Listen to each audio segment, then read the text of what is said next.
This is Johnny Fogel for Sports Multimedia Class 306 here with Mike Meekoff, who's going to introduce himself through his credentials, but we're here talking about college football recruiting.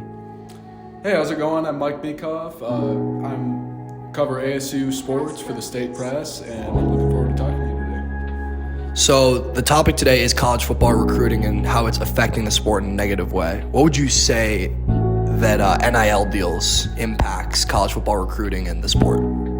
I think it's basically making it where the programs that have money and big boosters and big donors like Alabama, Georgia, USC can basically rule a monopoly over the sport. And, I get wanting to pay college football players. I remember a few years ago, I would take someone out to lunch and I'd offer to pay and they couldn't even allow that or else it'd be a violation. So I think there needs to be something reasonable to be able to compensate athletes for what they're doing.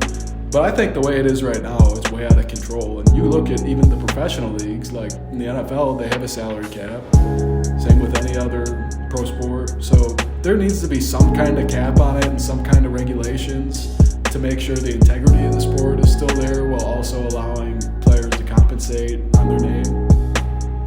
I agree with that, but do you think that the transfer portal is making this a lot harder as well with the NIL deals because the same teams with the most money get all the transfer portal players and then they just pay those players?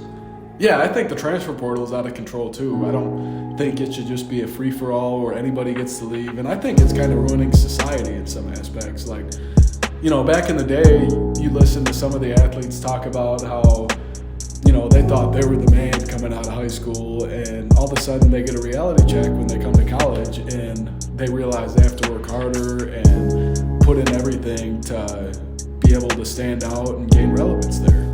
And now you have such an entitled society where it's like, when you get to college and you're not getting in, it's just like, oh, well, screw this, I'm transferring. Coach doesn't know what he's talking about, instead of actually earning your stripes and putting the time. That was Mike Meekoff for State Press talking about college football recruiting. Thank you so much for your time. Yeah.